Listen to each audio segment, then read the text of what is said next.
Alonso Segura para tratar de hacer un balance de las consecuencias económicas de todos estos hechos.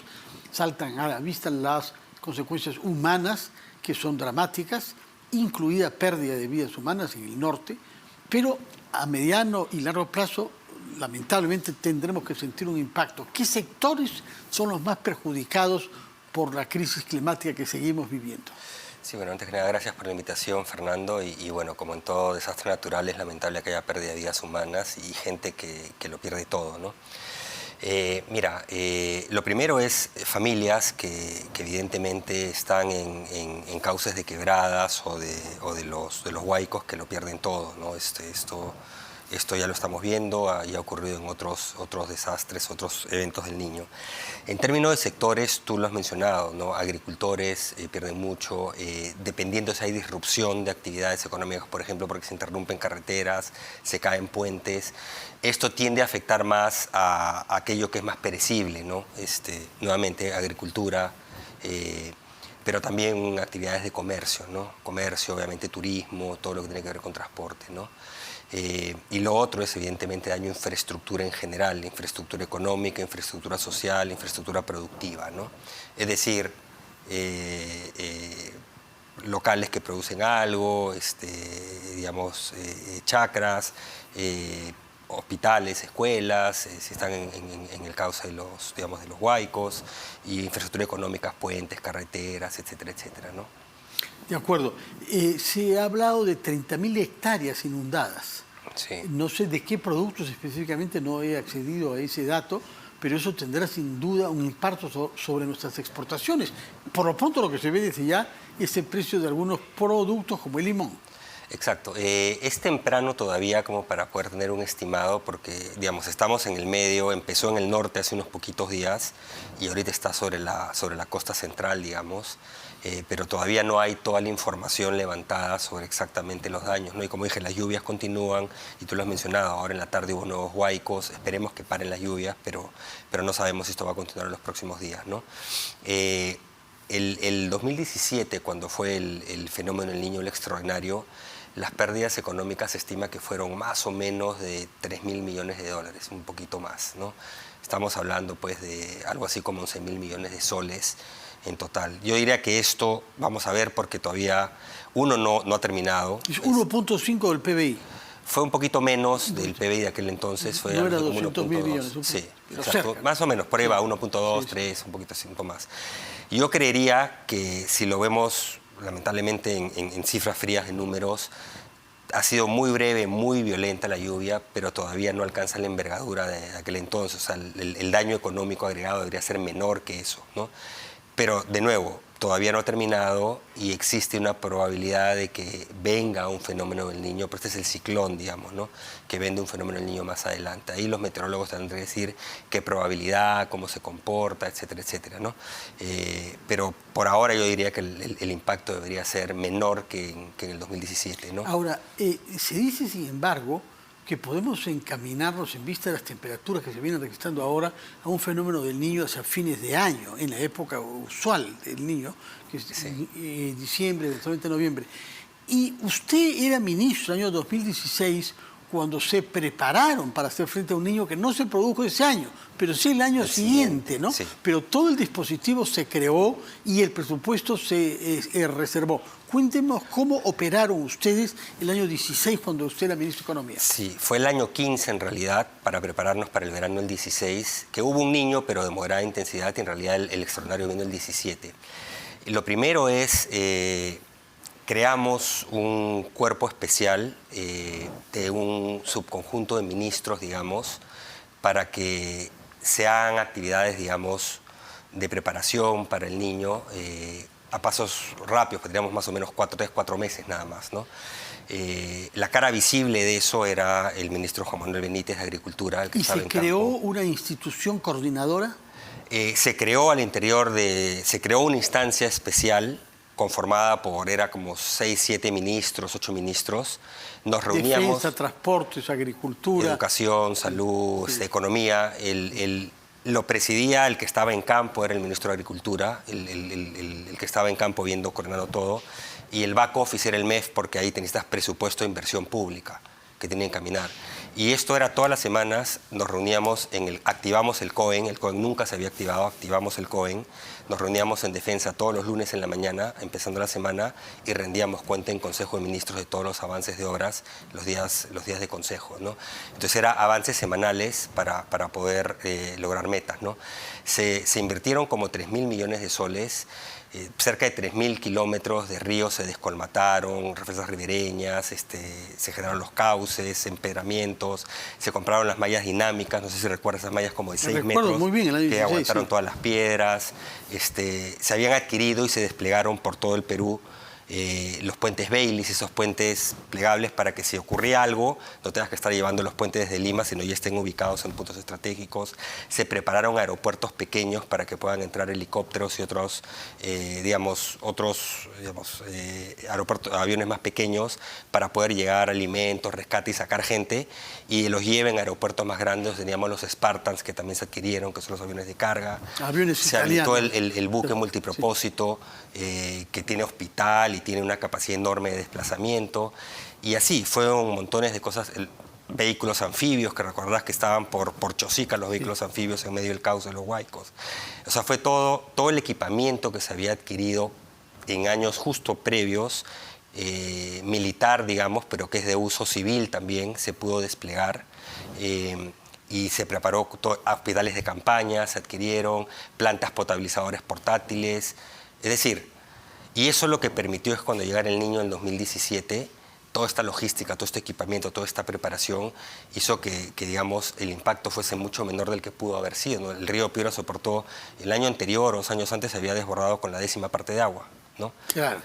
Ahora, entonces, pero me da la impresión que se ha perdido un poco esa cultura de estar a tratar de reconstrucción con cambios, pero yo no estoy seguro si tanto han avanzado en lo que es directamente prevención, ¿no? Por ejemplo, descolmatación de ríos, todo eso debe ser todos los años, porque se llenan por los cauces, ¿no? No estoy seguro que se ha hecho, yo no sé, habrá que averiguar, ¿no? En todo caso, y mejora en las infraestructura, funciones, ¿no?, que cumplió el ministro Benítez el 15 y 16 fueron asumidas cuando fue elegido Pedro Pablo Kuczynski por el ministro de Defensa, Jorge Nieto. Se mantuvo esa coordinación en el COEN. Se activó el COEN, nosotros ya no estábamos, se activó el COEN y toda la logística que se había trabajado, digamos, se comenzó a activar, ¿no? Ahora, el tema es que tampoco es que fue una transición tan apaciguada. Por Sobre ejemplo, todo en economía, creo nosotros que dejamos unas críticas, sí.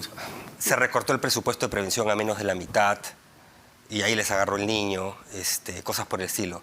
Se despidió a todos los maquinistas de vivienda, a 2/3 de los maquinistas, y cuando llegó el niño, tenían las máquinas que habíamos adquirido, eran cientos de cargadores frontales, etcétera, maquinaria pesada, y no tenías quien la maneje.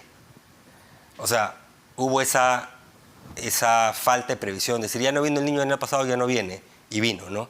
Y ahí es cuando, bueno, la parte logística que continuaba y de equipamiento se usó. Y de ahí, bueno, crearon la Autoridad de la Reconstrucción con Cambios, que en su momento yo lo mencioné públicamente, que es un error que tengas, porque en Forsur, en el sur, ¿te acuerdas? El terremoto de Pisco no funcionó. Si tú pones a alguien que no es una cartera de ministros, no le hacen caso, pues. Y eso un poco se repitió con la Autoridad de la Reconstrucción con Cambios al comienzo. Después fue mejorando, pero de nuevo, yo creo que tiene que repensarse un poquito. Al comienzo con Pablo de la Flor, ¿no? Ahora, sí, Pablo yo lo conozco como sí. una persona personal, pero me da la impresión que se fue frustrado, ¿no? Pero sobre todo con los gobernadores regionales. Parece que claro. hubo relaciones difíciles. Que tienes que entender cómo funciona el Estado. Sí. Si no tienes ministros que rindan cuenta en consejo y que puedan, digamos... Aunque se le dio rango al cargo de presidente. Pero no tienes presupuesto, no tienes nada. No Ahora, funciona. usted como ministro de Economía en esa época se veía confrontado a demandas de declaratoria de emergencia para habilitar presupuestos no previstos. ¿Cómo reacciona usted, que tenía fama de ser un hombre más bien duro en materia de gasto, no? No duro. O sea, lo que pasa es que depende... Recuerda que en ese momento teníamos... era el 4º año consecutivo de caída de precio de materias primas. Y no sabíamos cuándo terminaba. A la postre cayeron hasta enero de 2016 y comenzaron lentamente a subir, pero no sabías cuándo terminaba, o sea, no podías simplemente disponer. Lo que hicimos fue liberamos 3.000 millones de soles de reasignaciones presupuestales y las gastamos toditas, básicamente, casi todas, 92% de ejecución, para todas las obras que te he dicho, ¿no? Los equipamientos venían de antes, ¿no? Algunos, otros se adquirieron ahí con miras al niño, ¿no?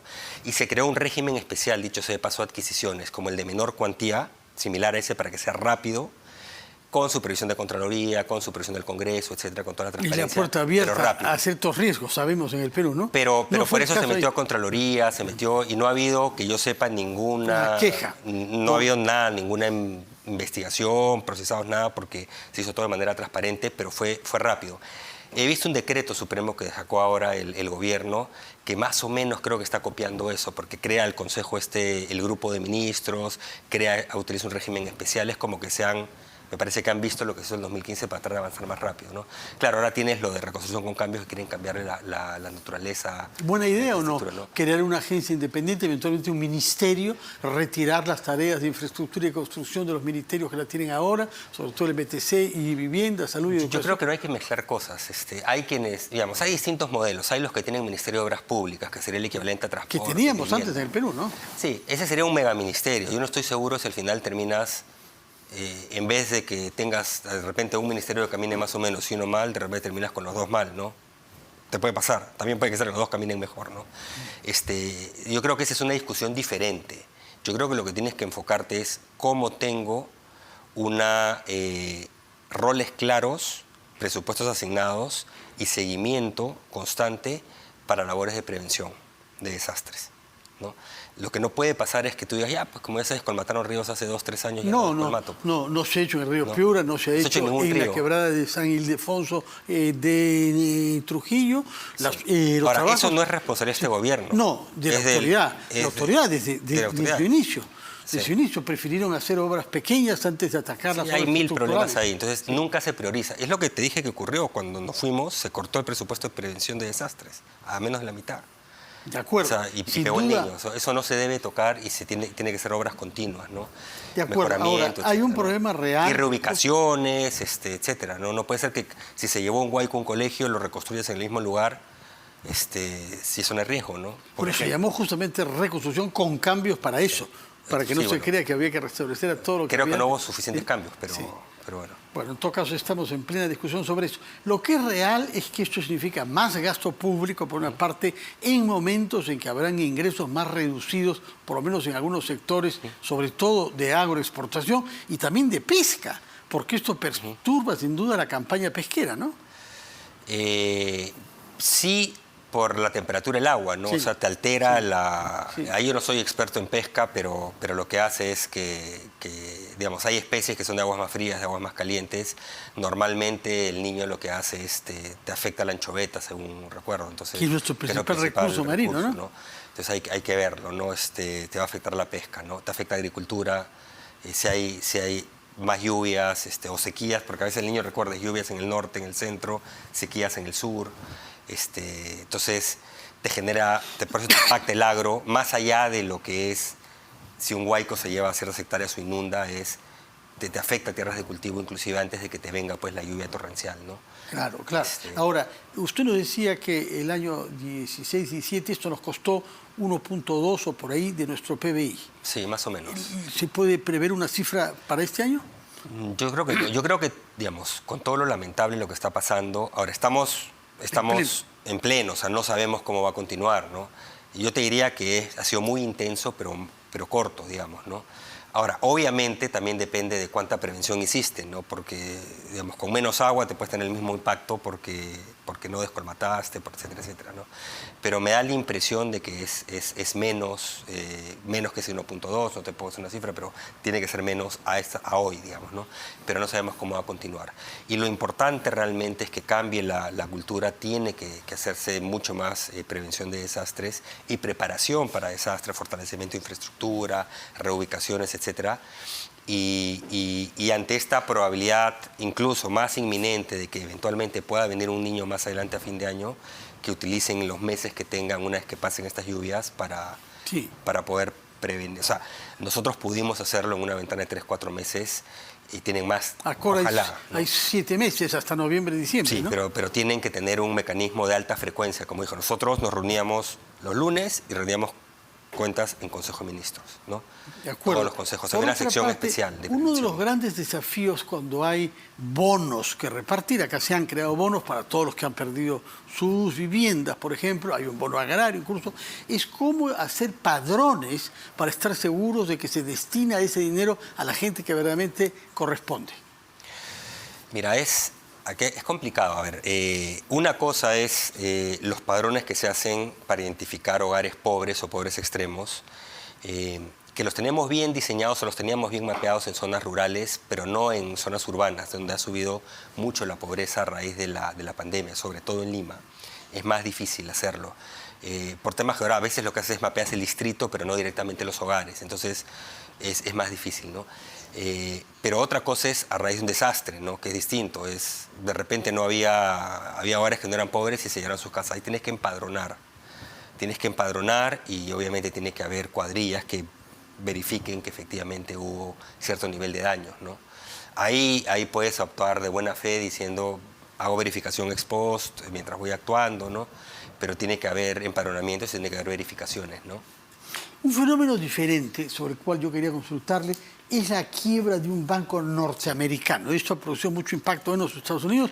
Se trata de un banco emblemático porque lleva el nombre del Valle del Silicón, que es la alta tecnología, las empresas informáticas, etc. Y Washington ha reaccionado rápidamente tratando de evitar que esto genere quiebras en cadena. Han habido repercusiones, usted decía, en paraísos de la estabilidad financiera como Suiza. ¿Qué se puede temer a partir de la quiebra de este banco del Silicon Valley? Sí, mira, el tema es que las crisis financieras se pueden generar porque hay debilidad, digamos, estructural de la posición financiera de los bancos, pero también se pueden generar porque hay corridas que no están justificadas en la posición financiera de un banco. Es decir, tu banco puede ser sólido, pero si la gente cree que no comienza a retirar depósitos, al banco más sólido lo tumbas, ¿no? Lo que le pasó a este banco en particular, hay un tema regulatorio previo, que a raíz de la crisis financiera hubo regulación en Estados Unidos, Dodd-Frank se llama, que exigió que a partir de $50.000 millones de activos, los bancos eran considerados sistémicamente importantes y se les hacía exigencias de capital mucho más fuertes, de provisiones, una serie de cosas. Encaje de los bancos. En general, sí, que aporten más capital, tengan más contra los créditos que aportan, etc., porque es sistémicamente importante que si te pasa algo, te arrastras al sistema, ¿no? Pero el 2018-19 hubo mucho lobby de bancos que estaban en ese umbral y dijeron, no, súbelo a 250.000. Y lograron que se cambie. Estos bancos que han caído, el SVB, el Signature, estaban capturados por el 50, pero estaban justo abajo del 250. Están debajo del 250, estaban arriba del 50. Es decir, se les relajaron los requisitos regulatorios y son los que han comenzado la cadena de caídas, ¿no? Entonces, lo que ha hecho el gobierno de Estados Unidos es decir, garantizo todos los depósitos para tratar de cortar y que la gente no tenga miedo y diga, mi banco es similar a este, es un banco regional, grande, pero es regional, no es nacional, saco mis depósitos, ¿no? Y en Asia, en Europa pegó hoy día Credit Suisse, que ya venía con problemas, ha sido golpeado muy duramente, y algunos otros bancos también. Entonces, eso ya es efecto contagio fruto de corridas bancarias, ¿no? Alonso Segura, ojalá que no nos llegue a nosotros, pero me ha hecho recordar la frase de Adam Smith, fundador del liberalismo económico, cuando dos empresarios se reúnen y que están complotando contra el mercado. ¿Será verdad? Bueno, acá hubo una falla regulatoria, ¿no? Bueno, Pero, muchas gracias, Alonso Seguro, por su presencia y sus explicaciones, tanto sobre los temas vinculados a nuestra situación climática como un tema de un banco en los Estados Unidos con repercusiones por lo pronto en Europa. Muchas gracias por su presencia.